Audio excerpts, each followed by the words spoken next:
Merhaba arkadaşlar, kanalıma ve mutfağıma hoş geldiniz. Bugün karnabaharın çok lezzetli ve farklı bir tarifiyle karşınızdayım. Hemen yapımına başlayalım.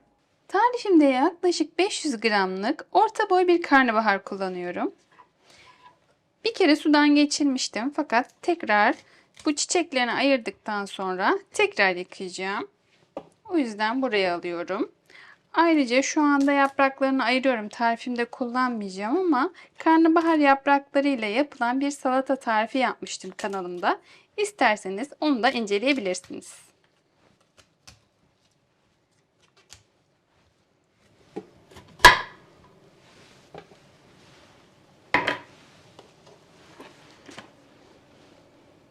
Karnabaharın çiçeklerini ayırdım. Tekrar yıkayacağım ve robota alacağım. Karnabaharlarımı rondodan geçireceğim ama önce bir adet soğanı geçiriyorum.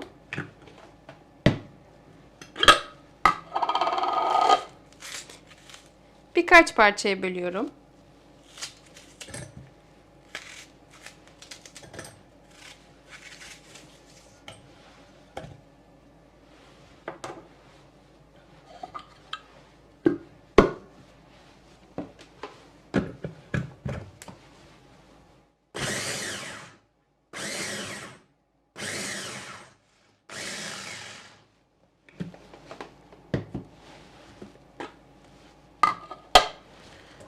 Soğanlar sulanmayacak şekilde rondodan çektim.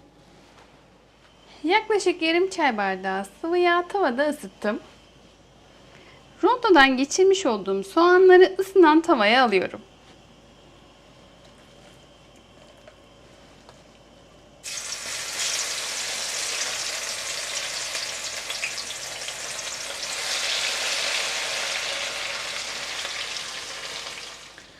Soğanlar kavrulurken karnabaharları rondoya alıyorum.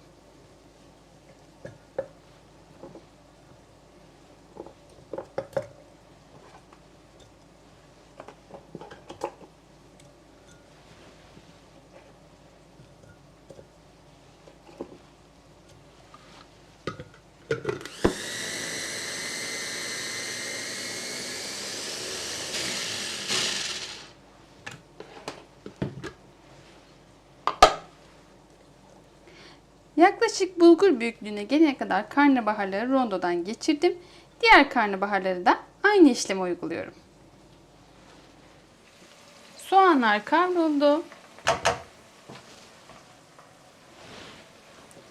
1 yemek kaşığı domates salçası ilave ediyorum. 1 yemek kaşığı biber salçası ilave ediyorum.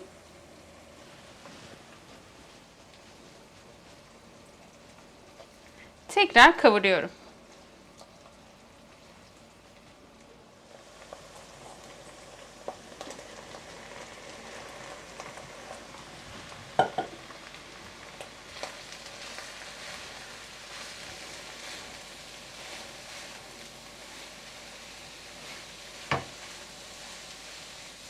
Karnabaharı salçayla birlikte kavuruyorum ama bu kavurma işlemi hepsi karışana kadar olacak. Çok fazla olmayacak.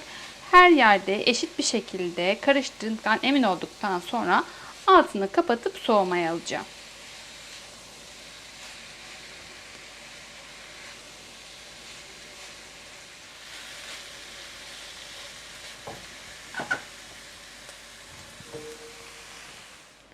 Karnabahar tamamen soğudu. Siz önceden yapacaksanız buzdolabında bir gece daha bekletirseniz daha da iyi olacaktır.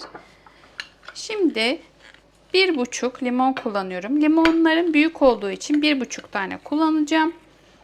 Eğer limonlarınız küçükse 2 tane de kullanabilirsiniz.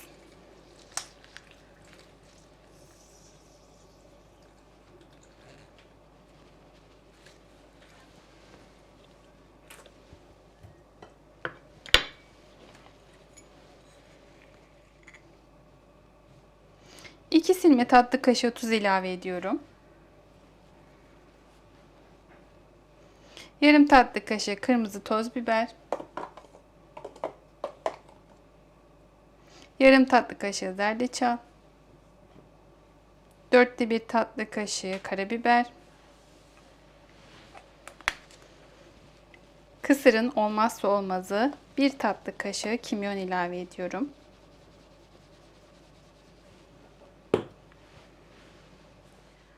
Pul biber ya da isot kullanabilirsiniz. Ben 2 tatlı kaşığı isot kullanmayı tercih ediyorum.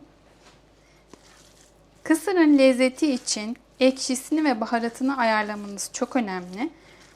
Eğer baharatına ve limonuna çok dikkat ederseniz ekşisine mükemmel bir kısır olacaktır. Bunu tamamen karıştırıyorum. Yeşilliklerini doğramaya geçiyorum. Yarım demet taze soğan kullanıyorum. Üzerine yarım demet maydanoz ilave ediyorum. Ve 4-5 adet marul koyuyorum. Hepsini aynı anda keseceğim. Tüm yeşillikleri üst üste koydum. Tek seferde kesiyorum.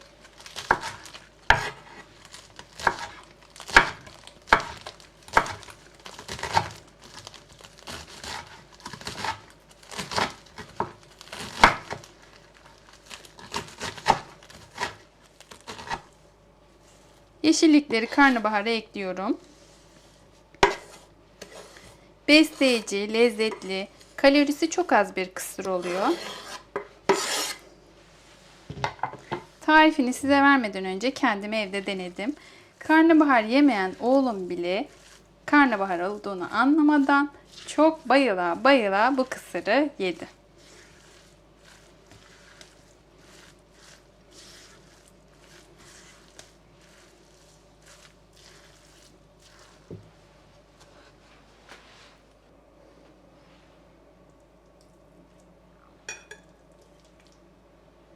Afiyet olsun. Bugün birlikte karnabahar kısırı tarifiyle karşınızdaydık.